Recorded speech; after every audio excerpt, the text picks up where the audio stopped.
Chennai Mini Stories 1 PDF. Adapted and modified by Kulwant Singh Sandhu. 1. Her Dream Bicycle. Malhar lived at Kiranar village in Pudukkottai district with her family. Malhar was studying in class 6. She was 11 years old and had 2 elder sisters and a younger brother, Errol. Her father, Kathirval, was a hard-working farmer. Of late, the rains were irregular, and he could not always cultivate the 2 acres they owned. Her eldest sister, Pani, was married to a mason and lived in Mathur with her little son Vikram. Her second sister, Malika, had decided to learn tailoring after Class X and was attending a tailoring course in Mathur. Attending the course also gave Malika a chance to visit her sister. But walking all the way made her tired and she often missed classes. Her mother used to scold Malika. "Oh, why are you so lazy? You must attend your class regularly." Malika would reply, "I walk 9 kilometers every day, 4 kilometers to the tailoring class, 2 kilometers to fetch water and 3 kilometers to take lunch for father. When you are busy, you can't call me lazy." In fact, nobody in their home was lazy. Malhar would walk 1 kilometer with her friends to school and back. She and her friends would chat and play all the way back. One day, when Errol and Malhar had just come back from school, her father came in looking upset. He said to his wife, Shanthai, "It seems that the collector is not satisfied with teaching only maths and Tamil. She even wants women to learn cycling." Malhar was very excited. She asked, "Father, is it only for mother? Can I learn?" Malika was interested too. She said, "If there is anyone who needs a bicycle, it is me." Errol said, "This is really good. I can teach both of you to cycle, if you buy me a bicycle." Their father was angry. "Keep quiet," he said. "No woman in my house will learn to cycle." A week passed. What their father had heard was true. Women were being taught to cycle at no cost at all. In many homes across the villages in Pudukkottai district, there was a lot of discussion on women learning to cycle. In Kiranar too, women were beginning to use bicycles to do many things. One day, Shanthai told Malika softly, "Borrow Radhama's old bicycle and bring it here. We are going to learn to ride it." When Malhar's father returned, he saw Malika smiling widely and guessed why. He said gruffly, "All right, but be careful." He looked at Shanthai and smiled.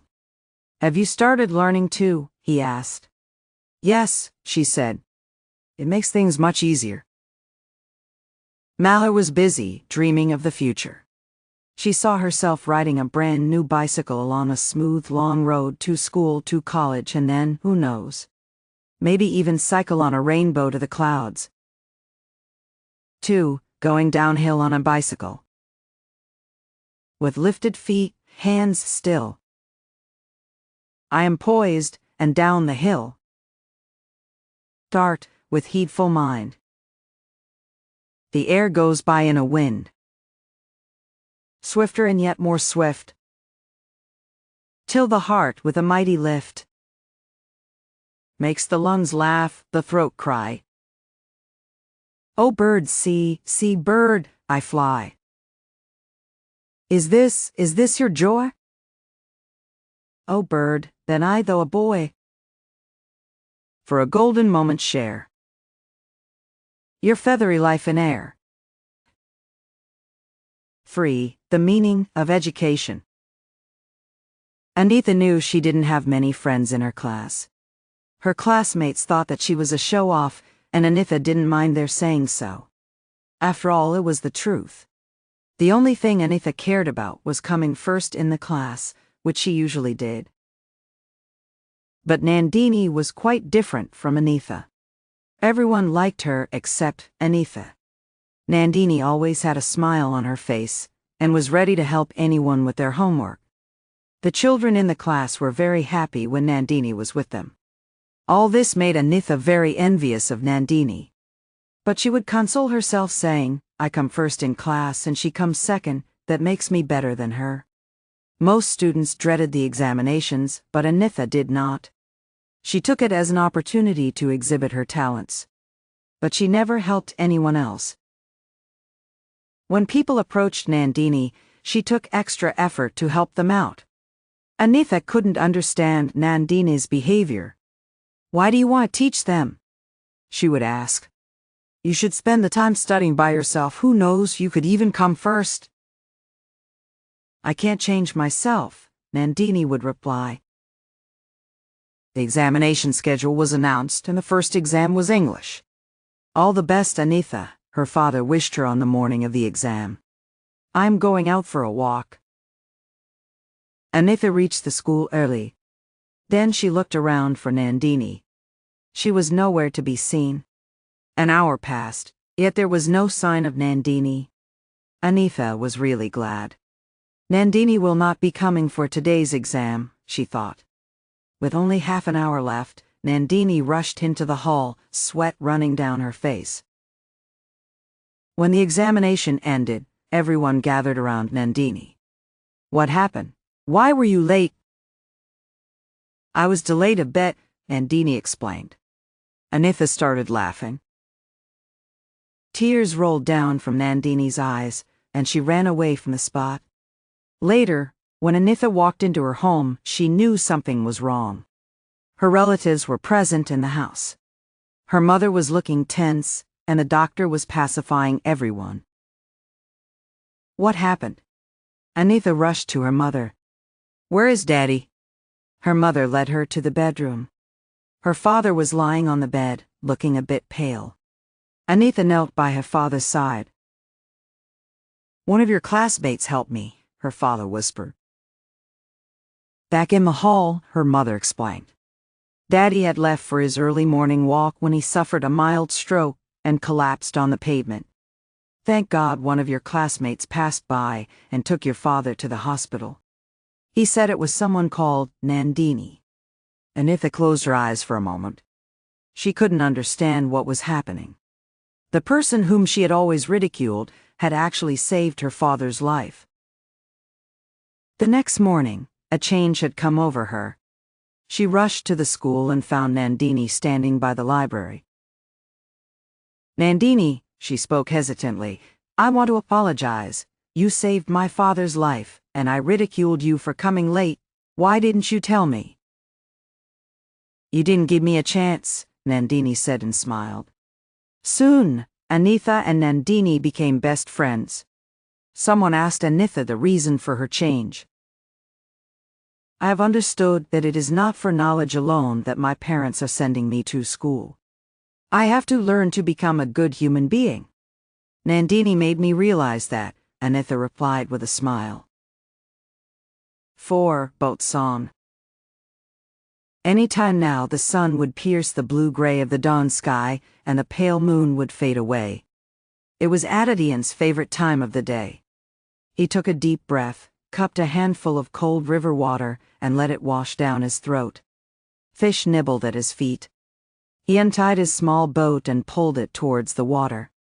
He heard the call of a calf from his village and the reassuring answer of its mother. He sat on a wooden plank in his boat waiting for his first customer. Every day, Adityan took people back and forth across the river. He loved the small wooden boat that he had made with his own hands. He loved his quiet village and the flat, fertile fields that surrounded it. Yet when he rowed, he sang a song not of his village but of the sea. He wanted to roll like the waves, touching, looking, listening, and learning about places that were far, far away. He dreamt that one day he would leave his village and learn to build a big ship. It would carry him to the different places that he dreamt about. It would be strong enough to carry horses and elephants. He dreamt that he would not only carry goods for trade, but also the stories and songs of the Cholas, his people. He would learn about those places and come and share them with the children of his village. Sometimes Adityan felt sad. Would he ever earn enough to fulfill his dream? Boatman, boatman. Adityan saw a person standing on the opposite bank of the river.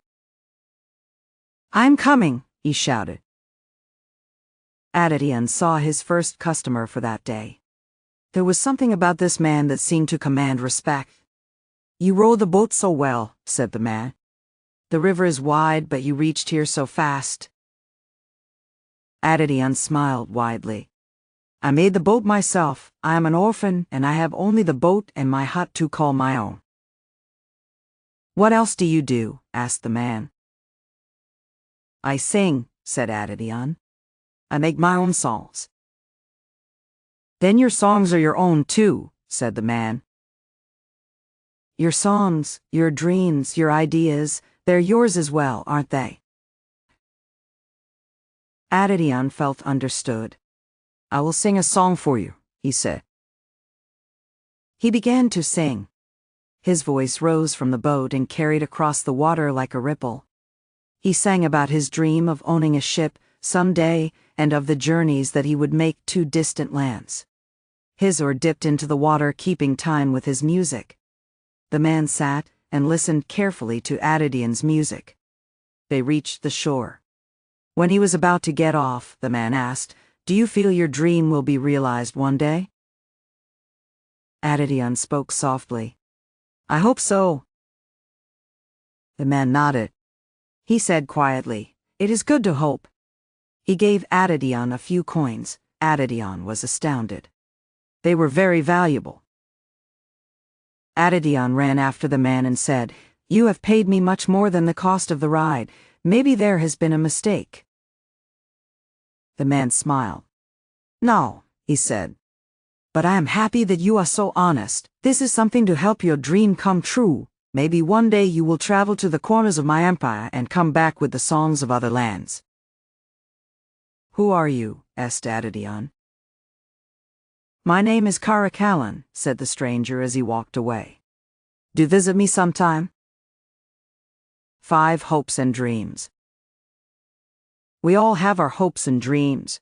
It makes life seem worthwhile. If we can adhere to that thought most of the time, we'd go that extra mile. Everyone needs an incentive in order to reach their goal. It's worth fighting for. To have someone who will stand by you, could you ask for anything more? When you have encouragement, you begin to believe in yourself. There's nothing you cannot undertake or do. So, keep up your hopes, believe in your dreams. One day it will all come true.